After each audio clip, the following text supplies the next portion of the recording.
Hello my dear students, welcome back to the class. मैं हूं अंबिका सिंह, आप सभी के अपने अकाउंट्स एजुकेटर और आप सभी स्टूडेंट्स का मैं बहुत बहुत स्वागत करती हूं आपके अपने favourite channel, favourite learning platform magnet brains पर, जो आप सभी स्टूडेंट्स को प्रोवाइड कराता है हाई क्वालिटी एजुकेशन और वो भी एब्सोल्युटली फ्री ऑफ कॉस्ट में। जी हाँ, यहाँ पर हम आपको ना सिर्फ सीबीएसई बोर्ड के कोर्स बल्कि अदर स्टेट बोर्ड के कोर्सेज भी प्रोवाइड कराते हैं, जैसे कि दिल्ली, बिहार, यूपी, एमपी और राजस्थान बोर्ड।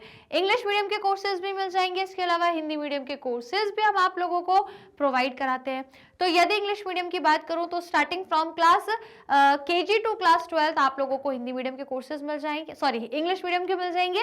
और यदि हिंदी मीडियम के चाहिए तो वो starting from class 6 to class 12 हम आप लोगों को प्रोवाइड कराते हैं। और अपार्ट फ्रॉम दैट यदि हम ई बुक्स और ई नोट्स पर बात करें तो गाइज हमारा चैनल आप लोगों को ई बुक्स और ई नोट्स के जो फैसिलिटी है वो भी प्रोवाइड करता है। तो यदि आप अवेल करना चाहते हो तो बिल्कुल कर सकते हो, जिसके लिए आपको नीचे डिस्क्रिप्शन बॉक्स में जाकर के चेक करना है, वहां एक लिंक मिलेगी, उसको आप क्लिक करिए। क्लिक करके आप आराम से ई बुक्स और ई नोट्स को अवेल करके लर्निंग कर सकते हो, अपने कॉन्सेप्ट्स को आप इंप्रूव कर सकते हो। और यदि मैं चैनल की बात करूं तो आप सभी जानते हैं कि मैग्नेट ब्रेन्स इंडिया का नंबर 1 चैनल है जो आप लोगों को high quality education absolutely free of cost में प्रोवाइड कराता है, जहां पर स्टूडेंट्स हम आपको हर एक क्लास के, हर एक सब्जेक्ट के, हर एक चैप्टर में जितने भी टॉपिक्स हैं छोटे बड़े, हर टॉपिक का डिटेल्ड एक्सप्लेनेशन प्रोवाइड कराते हैं। टॉपिक वाइज कंप्लीट सिलेबस आप लोगों को हम यहाँ से प्रोवाइड करते हैं और काफी सारे प्रैक्टिस क्वेश्चन, जैसे कि एक्सरसाइज के question, MCQ, assertion reason, important question, one short revision या फिर सैंपल पेपर सॉल्यूशन या फिर प्रीवियस ईयर क्वेश्चन, भाई साहब सारी चीजें आप लोगों को हम अपने चैनल से प्रोवाइड करते हैं। और अच्छी बात यह है कि इसके लिए आपको कोई पेड सब्सक्रिप्शन नहीं लेना, ना कोई चार्जेस पे करने हैं और ना ही कोई फीस आपको पे करने की आवश्यकता है। कंप्लीट एजुकेशन आपको हमारे चैनल पर एकदम फ्री ऑफ कॉस्ट में मिल जाएगा, जिसके लिए बस क्या करना है, चैनल से कनेक्टेड रहना है, हमारे यूट्यूब चैनल मैग्नेट ब्रेन्स को सब्सक्राइब करना है। तो मैं सभी स्टूडेंट्स को बोलूंगी जिन्होंने अभी तक सब्सक्राइब नहीं किया है, गाइस जल्दी से फटाफट से चैनल को जरूर सब्सक्राइब करें और इसी के साथ आज के इस पर्टिकुलर सेशन को क्या करना है, लाइक एंड शेयर करना है। तो सभी स्टूडेंट जल्दी से भाई साहब लाइक और शेयर कर दो, जरा फटाफट से लाइक और शेयर कर दो, क्योंकि हाँ बिल्कुल फाइनली हम आ चुके हैं हमारे आखिरी रेशो पर। भाई कहाँ वो पहले रेशो से स्टार्ट करा था, करेंट रेशो, लिक्विड रेशो, और कहाँ आज हम आखिरी रेशो पर आ गए। थोड़ा समय लगा पर पता नहीं चला समय कैसे मतलब हो गया, पूरा चैप्टर ही कंप्लीट हो गया। ये आखिरी रेशो है जो आज हमें डिस्कस करना है, पूरा 18वां रेशो है ये, और इसके साथ हमने पूरे 18 रेशो को कंप्लीट कर लिया है और क्वेश्चंस भी हमने बहुत सारे करे, सेंचुरी पार कर दी हमने, 100 के भी पार हमने इस चैप्टर में क्वेश्चन सॉल्व करने, बिकॉज ये चैप्टर है ही ऐसा जिसमें हमको मैक्सिमम क्वेश्चंस प्रैक्टिस करने थे। ठीक है, तो गाइज आइए फिर, बढ़िया, हमारे लिए ये खुशी की बात है कि हमारा ये लास्ट रेशो है, फिर हमारा ये चैप्टर हम लोग बहुत जल्दी फिनिश कर लेंगे और फिर अपना लास्ट चैप्टर जो बचेगा वो भी हम डिस्कस करेंगे, that is cash flow statement. Clear? तो आइए फिर, आई होप आप सभी ने लाइक और शेयर कर दिया होगा इसी खुशी में कि आज ये आखिरी रेशो है। ठीक है, okay. So as you all know my dear students, हम लोग अपना चैप्टर नंबर 12 पढ़ रहे हैं, उसका नाम है अकाउंटिंग रेशोज, जहां पर हम लोग फाइनली प्रॉफिटेबिलिटी रेशो के अंदर का जो आखिरी रेशो है या फिर पूरे ओवरऑल देखें तो जो लास्ट 18वां नंबर का रेशो है, रिटर्न ऑन इन्वेस्टमेंट रेशो, इसको आज हम डिस्कस करेंगे। अगेन इसका पूरा टॉपिक देखेंगे, फॉर्मूला कैसे क्या निकलेगा, ऑब्जेक्टिव क्या है, ये पूरा कॉन्सेप्ट आज हम इस रेशो से रिलेटेड देखेंगे और फिर नेक्स्ट क्लास में हम इससे रिलेटेड क्वेश्चंस भी करेंगे। क्लियर? तो आपने लाइक शेयर कर दिया, सब्सक्राइब कर दिया है, so let's begin the session. शुरू करते हैं, इसके कॉन्सेप्ट को जान लेते हैं कि आपका रिटर्न ऑन इन्वेस्टमेंट या return on capital employed ratio क्या होता है और आखिरी रेशो है। ओके, चलिए, रिटर्न ऑन इन्वेस्टमेंट या जिसको हम ROI भी कहते हैं। तो बेटा ये होता क्या है, या आपको क्या शो करता है, इस रेशो से आप क्या आइडेंटिफाई कर सकते हो। तो रिटर्न ऑन इन्वेस्टमेंट या फिर return on capital employed ratio जो है वो शो करता है रिलेशनशिप आपको, ठीक है, किसके बीच में, प्रॉफिट, वो भी कौन सा, बिफोर इंटरेस्ट एंड टैक्स वाला, profit before interest and tax वाला, उस प्रॉफिट के बीच में रिलेशन दिखाता है, एज वेल एज जो आपका कैपिटल एम्प्लॉयड है। कैपिटल एम्प्लॉयड मतलब आपके जो नेट एसेट्स है ना, उसमें उन दो चीजों में रिलेशन दिखाता है, काय में, आपका जो प्रॉफिट है उसमें और जो आपकी कैपिटल एम्प्लॉयड है, आपकी जो कैपिटल आपने इन्वेस्ट करी है ना, capital employed means what, the capital which you have invested, तो वो जो आपने कैपिटल इन्वेस्ट करी है उससे जो आपको रिटर्न मिला है उसी को तो हम बोलते हैं रिटर्न ऑन इन्वेस्टमेंट। या आप ऐसा भी कह सकते हो कि वो जो कैपिटल हमने इन्वेस्ट करी दैट इज कैपिटल एम्प्लॉयड, उस कैपिटल एम्प्लॉयड पे हमने जो प्रॉफिट कमाया उसका रिलेशन हम देखते हैं कि हमने जितना इन्वेस्ट करा था उसके कंपैरिजन में हमने कितना परसेंटेज प्रॉफिट कमाया है, अर्न कितना परसेंटेज प्रॉफिट किया है, और उसमें से हम यही कैलकुलेट करने की कोशिश करते हैं रिटर्न ऑन इन्वेस्टमेंट रेशो में। क्लियर, आया समझ? क्या क्या निकालना है इसमें, हमको क्या कैलकुलेट करना है इसमें? हम ये चेक करते हैं कि बिजनेस ने जो कैपिटल इन्वेस्ट करी थी उसके हिसाब से देखते हैं, हम कंपैरिजन करते हैं कि बिजनेस को प्रॉफिट कितना हुआ है। राइट, क्लियर हुआ? तो गाइज ये आपका बहुत ही अच्छा रेशो है जिसमें हम ये चेक करेंगे कि बिजनेस का प्रॉफिट और उसका जो कैपिटल एम्प्लॉयड है उसमें क्या रिलेशन है। जितनी कैपिटल बिजनेस ने इन्वेस्ट करी है उसके हिसाब से उसका जो प्रॉफिट है उसका कितना परसेंट है ना? आया समझ में? राइट, तो ये आपको क्या बताएगा कि बिजनेस ने जो रिटर्न कमाया है, देखो होता क्या है बेसिकली, अगर हम नॉर्मल लैंग्वेज में देखें तो बिजनेस अपनी कैपिटल को क्या करता है, रख के तो रखता नहीं है, कहीं ना कहीं इन्वेस्ट करता है। तो वो जो कैपिटल इन्वेस्ट करी है उस पर जो कमाया उसको हम क्या बोलते हैं, रिटर्न ऑन इन्वेस्टमेंट। ठीक है, तो वो जो कैपिटल आपने इन्वेस्ट करी उस पर आपको जितनी आपने लगाई उस पर आपको कितना परसेंटेज रिटर्न मिला। सपोज यदि मैंने 1 लाख रुपए कहीं लगाया, ठीक है, तो मैं यही चेक करूंगी कि उस पर मुझे कितना परसेंट प्रॉफिट हुआ है। 1 लाख लगा के यदि मान लो मैंने 1,50,000 कमा लिया, तो यही इसको हम बोल रहे हैं कि जो मैं चेक कर रही हूँ कि मैंने जो इन्वेस्टमेंट करा उसके हिसाब से देखे तो मैंने कितना परसेंट प्रॉफिट कमाया, मेरे इन्वेस्टमेंट पे मुझे कितना परसेंटेज रिटर्न हुआ। क्लियर, जिसको बोलते हैं रिटर्न ऑन इन्वेस्टमेंट। आगे देखो, the net result of operations of a business is either profit और लॉस। तो आपको पता ही है बिजनेस साल भर जो काम करता है और फिर वो जो रिजल्ट आता है या तो प्रॉफिट आता है, या तो बिजनेस प्रॉफिट कमा रहा होता है, या फिर उसका लॉस होता है। The sources that is fund used in the business to earn its profit या लॉस आर प्रोप्राइटर्स फंड या फिर लोन होता है। मतलब जिस अमाउंट को लगा करके बिजनेस प्रॉफिट या लॉस कमाता है ना, ठीक है, जिस अमाउंट को, जिस फंड को बिजनेस में लगा करके बिजनेस क्या अर्न करता है, या तो प्रॉफिट या लॉस, उस फंड को क्या कहते हैं? जिस फंड को बिजनेस इन्वेस्ट करके प्रॉफिट या लॉस कमाता है उस फंड को हम 2 चीजों में लेकर के चलते हैं, या तो वो होता है प्रोप्राइटर का फंड, या आपने कहीं बाहर से लोन लिया होगा। तो आपको पता ही है जो पैसा हम बिजनेस में इन्वेस्ट कर रहे हैं उसको हम कहते हैं फंड, या उसको हम अपनी अकाउंट्स की लैंग्वेज में कैपिटल एम्प्लॉयड भी कह सकते हैं। कैपिटल एम्प्लॉयड, और ये जो कैपिटल एम्प्लॉयड है या जो अमाउंट है कैपिटल का जो आपने इन्वेस्ट करा, ये आप 2 तरीके से लाते हो। एक तो अपने वालों से ही, जिसको हम बोलते हैं share holders fund, share holders fund, और दूसरा क्या तरीका हो सकता है कि वो कैपिटल आप बाहर से लाए होगे, या जिसको हम बोलते हैं लॉन्ग टर्म बोरोइंग, या फिर आपकी जो नॉन करेंट लाइबिलिटी भी बोल सकते हो। ठीक है, लॉन्ग टर्म बोरोइंग या नॉन करेंट लायबिलिटी बोल सकते हो। तो इन दोनों के कॉम्बिनेशन से ही हम क्या करते हैं, बिजनेस में पैसा लेकर आते हैं, और जो बिजनेस में फिर अपन कैपिटल लेकर आते हैं उसको हम कहते हैं कैपिटल एम्प्लॉयड। और फिर इसमें देखते हैं कि हमने जो पैसा खर्च किया, जो इन्वेस्ट करा, उसके कंपैरिजन में हमने कितना रिटर्न कमाया है। नाउ इसका कंप्यूटेशन देखो तो दिस रेशियो इज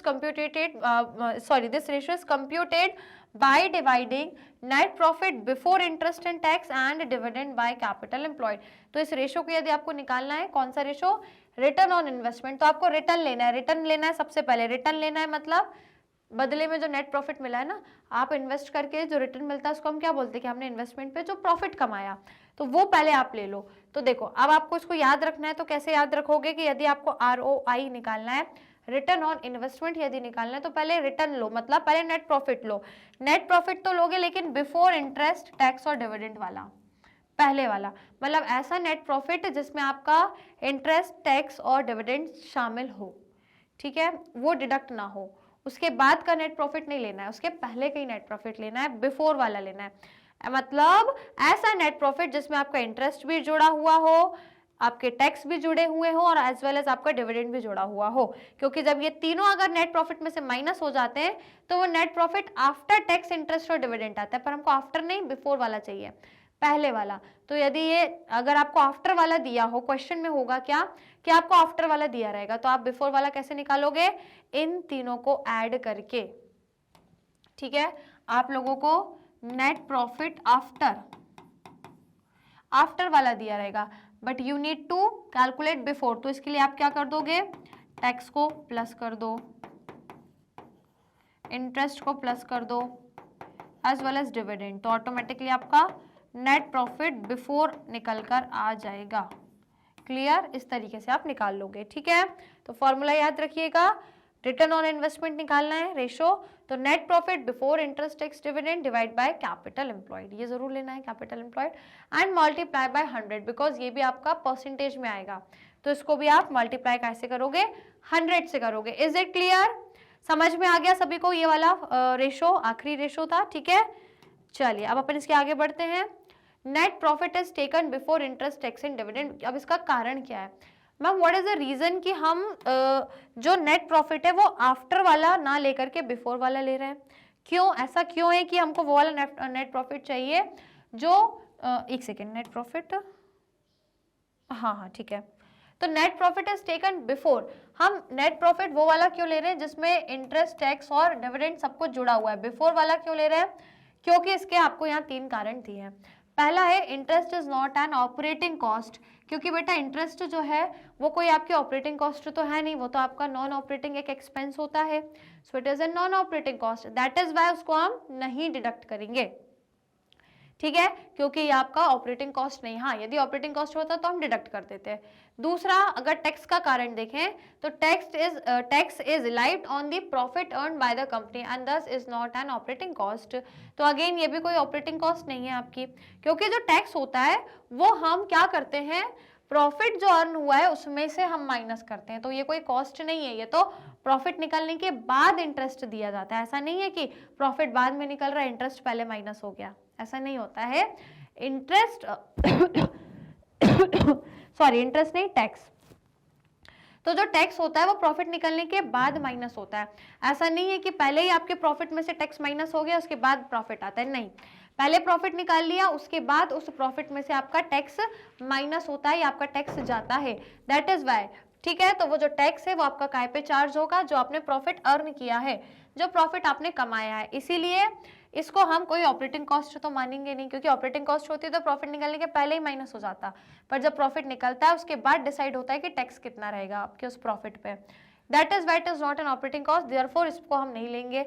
तीसरा है dividend is an appropriation of profit, और आपको पता है डिविडेंड एक एप्रोप्रिएशन ऑफ प्रॉफिट है, कि मतलब यदि प्रॉफिट होता है तो ही डिविडेंड दिया जाता है, यदि लॉस होगा तो फिर कोई डिविडेंड नहीं दिया जाता, राइट। इसलिए ये एक कारण है कि हम ये तीनों चीजों को माइनस नहीं, इनको लेकर के चलते हैं और उस नेट प्रॉफिट को लेते हैं जो पहले का है, नेट प्रॉफिट बिफोर, जिसमें इंटरेस्ट टैक्स और डिविडेंड सब कुछ जुड़ा हुआ है, क्योंकि ये तीनों चीजें जो है, इंटरेस्ट तो आपको कोई ऑपरेटिंग कॉस्ट है नहीं इसलिए हम इसको लेंगे, टैक्स जो है आपका प्रॉफिट के बाद जाता है, डिविडेंड अगेन आपका प्रॉफिट के बाद जाता है, तो ये 3 कारण है जिसकी वजह से हम net profit before interest tax और डिविडेंड को लेते हैं, आफ्टर वाला नहीं लेते हैं। Now the ratio is express as a percentage, तो ये तो आपको पता ही है, इस रेशियो को हम परसेंटेज के फॉर्म में एक्सप्रेस करते हैं, समझ में आ गया, ठीक है। चलिए ये हो गया कंप्लीट। नाउ नेक्स्ट हमारे पास है कैपिटल एम्प्लॉयड, तो ये तो आपको पता है, ये तो आप जानते हो, मैंने आपको पहले भी कैपिटल एम्प्लॉयड के बारे में बहुत बार बताया है कि कैपिटल एम्प्लॉयड को ना कैलकुलेट करने के 2 तरीके हैं, भूल गए हो तो एक बार रिवाइज कर लो, ठीक है। पहला है लाइबिलिटी साइड अप्रोच, दूसरा है asset side approach. It should be noted that जो भी आप अप्रोच यूज कर रहे हो, दोनों अप्रोचेस से आपके जो रिजल्ट है या जो आपका कैपिटल एम्प्लॉयड का जो आंसर है वो बराबर ही आना चाहिए, दोनों अप्रोचेस में कैपिटल एम्प्लॉयड बराबर रहे। तो यदि आप सपोज लाइबिलिटी साइड अप्रोच को यदि यूज कर रहे हो तो आपको सिर्फ कैपिटल एम्प्लॉयड में 2 चीजें चाहिए, क्या क्या मैंने यहाँ लिखी भी है, कैपिटल एम्प्लॉयड के लिए केवल 2 चीजें चाहिए, एक तो शेयर होल्डर फंड, दूसरा नॉन करेंट लाइबिलिटी या लॉन्ग टर्म बोरोइंग, है ना। यदि लाइबिलिटी साइड अप्रोच यूज कर रहे हो तो यदि सबसे पहले हम शेयर होल्डर फंड लेंगे, दूसरा नॉन करेंट लाइबिलिटीज लेंगे। शेयर होल्डर फंड में आपकी 2 चीजें आ जाती हैं स्टूडेंट्स, एक आपका शेयर कैपिटल, दूसरा आता है revenue reserves and surpluses. In case अगर सरप्लस दिया है आपको डेबिट में, मतलब नेगेटिव बैलेंस है, है ना। यदि सरप्लस आपको डेबिट में दिया है, नेगेटिव बैलेंस, तो इसको आप डिडक्ट कर दोगे शेयर होल्डर्स फंड में। दूसरी चीज आपको लेनी है नॉन करेंट लायबिलिटी, जिसमें आपकी long term borrowing as well as long term provisions आ जाते हैं। तो ये दोनों चीजें ऐड हो जाएंगे तो ऑटोमेटिकली आपका क्या आ जाता है, कैपिटल एम्प्लॉयड निकल कर आ जाता है। क्लियर, समझ आ गया। चलिए आगे बढ़ते हैं अब हम। Following are deducted to determine capital employed. अब यदि आप एसेट अप्रोच से निकाल रहे हो तो भी आपको पता होना चाहिए कैपिटल एम्प्लॉयड हम कैसे निकालेंगे। तो सबसे पहले आप ये 3 एसेट को नहीं लेना। कैपिटल एम्प्लॉयड में गुडविल नहीं आता, नॉन ट्रेड इन्वेस्टमेंट नहीं आते और फिक्टिशियस एसेट नहीं आते। Goodwill because it is an intangible asset, ये नहीं लिया जाएगा। Fictitious asset are not a real asset, ये कोई रियल एसेट तो है नहीं। और नॉन ट्रेड इन्वेस्टमेंट नहीं, ओनली ट्रेड इन्वेस्टमेंट लिया जाएगा। ठीक है, तो कैपिटल एम्प्लॉयड यदि आप एसेट अप्रोच से ले रहे हो तो ये 3 एसेट्स मत लीजिएगा। इसके अलावा आप कौन कौन से एसेट्स लोगे, तो इसके अलावा यदि एसेट अप्रोच को फॉलो कर रहे हो तो इसमें आप क्या करना है, आपको ऐड करना है नॉन करेंट एसेट्स में से वर्किंग कैपिटल को ऐड करना है। मैं यहाँ बता देती हूँ, यदि कैपिटल एम्प्लॉयड आपको एसेट अप्रोच से लेनी है तो क्या करना है, non current asset plus working capital. क्योंकि बेटा होता क्या है कि कैपिटल एम्प्लॉयड में आपको सबसे पहले क्या लेना है, नॉन करेंट एसेट, क्योंकि एसेट अप्रोच ले रहे हैं ना तो आपको दोनों एसेट लेना है, non current as well as current asset, और उसमें से माइनस करनी है करेंट लायबिलिटी। तो आप जानते हो कि current asset minus current liability is your working capital. तो डायरेक्टली या तो ये लिखो या ये लिखो, बात एक ही है। ये दो आपके अप्रोचेज हैं जिससे आप कैपिटल एम्प्लॉयड फाइंड कर सकते हो। लायबिलिटी अप्रोच में शेयर होल्डर फंड और नॉन करेंट लायबिलिटी लेनी है, और यदि एसेट अप्रोच यूज कर रहे हो तो non current asset plus current asset minus working capital. इन दोनों को हम वर्किंग कैपिटल भी लिखते हैं, that is why non current asset plus working capital. ये हो जाएगा आपका फॉर्मूला। कोई दिक्कत, कोई समस्या, क्लियर हुआ सभी को। तो देखो यहाँ पे और डिटेल में लिखा है, इसको भी हम लोग एक बार पढ़ लेते हैं क्या लिखा है। तो देखिए स्टूडेंट्स कि यहाँ पे जैसे मैंने अभी आपको बताया था कि यदि आप एसेट साइड या एसेट साइड अप्रोच यूज कर रहे हो तो net assets plus current asset minus current liability लेना है। तो net asset, sorry non current asset है, not net asset, non current asset plus current asset minus current liability. तो नॉन करेंट एसेट में आप क्या क्या लोगे, नॉन करेंट एसेट में आपको फिक्स एसेट ले लेना है, जितने भी आपके क्या है tangible as well as intangible asset है बस, लेकिन गुडविल नहीं लेनी। सारे इंटेंजिबल एसेट ले सकते हो पर गुडविल नहीं लेनी है, ठीक है। तो नॉन करेंट एसेट में आप टेंजिबल और इंटेंजिबल एसेट्स लोगे एक्सेप्ट गुडविल। फिर उसके बाद नॉन करेंट ट्रेड इन्वेस्टमेंट जो होते हैं आपके, नॉन करेंट ट्रेड इन्वेस्टमेंट, ठीक है, ये लेना है। It is assume that all current investment are trade investment unless specified to be non trade investment. तो आपको केवल नॉन करेंट ट्रेड इन्वेस्टमेंट को लेना है और आपके long term loans and advances को लेना है काय के अंदर, नॉन करेंट एसेट के अंदर। दूसरा फिर आपको लेना है वर्किंग कैपिटल, जो आपको पता है करेंट एसेट्स और करेंट लायबिलिटीज, तो जो भी है आपकी current asset as well as current liability उनको भी आपको लेना है। तो ये हो गया, इस तरीके से हम कैपिटल एम्प्लॉयड को फाइंड कर सकते हैं, या तो लायबिलिटी अप्रोच या एसेट अप्रोच, दोनों में से किसी से भी आप ले सकते हो। क्लियर, सभी को बढ़िया तरीके से क्लियर हो गया, समझ में आ गया, कोई दिक्कत कोई परेशानी। तो यहाँ पे यदि आपको कुछ भी यदि इंपॉर्टेंट लग रहा है तो आप यहाँ पे स्क्रीनशॉट ले सकते हैं। डन, चलो आगे बढ़ते हैं स्टूडेंट्स। अब ये अपना हो गया है कौन सा ratio, return on investment ratio, जो कि हमारा लास्ट रेशो था, ठीक है। क्लियर, अब आइए इसके ऑब्जेक्टिव और सिग्निफिकेंस को हम डिस्कस करेंगे कि इसका ऑब्जेक्टिव क्या है, इसको हम क्यों फाइंड कर रहे हैं, क्यों कैलकुलेट कर रहे हैं। तो रिटर्न ऑन कैपिटल एम्प्लॉयड या return on investment assess overall performance या प्रॉफिटेबिलिटी ऑफ द एंटरप्राइज। इस रेशो के हेल्प से आप कंपनी का ओवरऑल परफॉर्मेंस को देख सकते हो या उसकी प्रॉफिटेबिलिटी को जान सकते हो, किसी भी कंपनी की ओवरऑल परफॉर्मेंस या उसकी प्रॉफिटेबिलिटी को। क्यों ऐसा, क्यों हम उसकी परफॉर्मेंस जान रहे हैं, क्योंकि यहाँ से हम ये पता कर पाते हैं कि बिजनेस ने जो कैपिटल इन्वेस्ट करी है उसके कंपैरिजन में बिजनेस ने जो अर्न किया रिटर्न वो कितना है, कितना परसेंटेज है। तो इससे पता लग जाएगा कि यदि अच्छा खासा हाई परसेंटेज यदि रिटर्न होगा मतलब अच्छी परफॉर्मेंस है, और नहीं होगा तो मतलब नहीं है, सिंपल सी बात है। Now it measure how efficiently the resources of the business are use. तो ये रेशो आपको बताएगा कि कितने इफिशिएंटली बिजनेस ने अपने रिसोर्सेज को यूज करा है और बिजनेस को चलाया है। Return on capital employed is a fair measure of the profitability of any concern with the result that the performance of different industries में बी कंपेयर्ड। तो इससे अब आप क्या कर सकते हो, रिटर्न ऑन कैपिटल या रिटर्न ऑन इन्वेस्टमेंट रेशियो से ये चेक कर सकते हो अपनी अपनी परफॉर्मेंस को।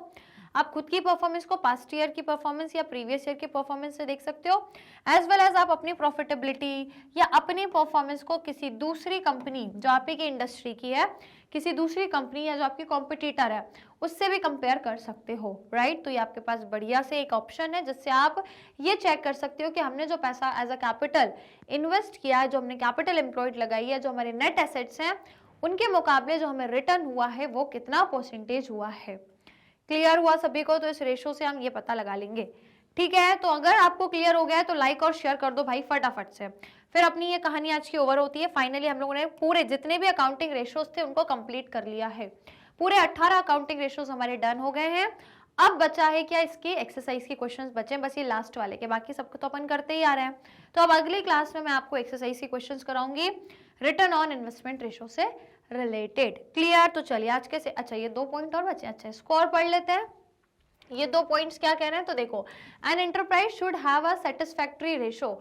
तो भाई साहब हर एक कंपनी का, हर एक इंडस्ट्री का, हर एक एंटरप्राइज का एक सेटिस्फैक्टरी रेशो होना चाहिए जिसमें वो आके ये सोचे कि ठीक है हमने जितना इन्वेस्ट करा उस हिसाब से हमें जो रिटर्न मिला है वो सेटिस्फाइड है। To assess whether the ratio is satisfactory or not, it should be compared with its own ratio of the past year or with the ratio of similar enterprises in the industry or with the ratio of industry standard। तो यहाँ पे ना कोई ऐसा idol ratio नहीं है या कोई ऐसा एक स्टैंडर्ड रेशो नहीं है। हालांकि रेशो का ही एक बहुत बड़ा एडवांटेज ये है कि यहाँ पे कोई ऐसे स्टैंडर्ड फिक्स नहीं है।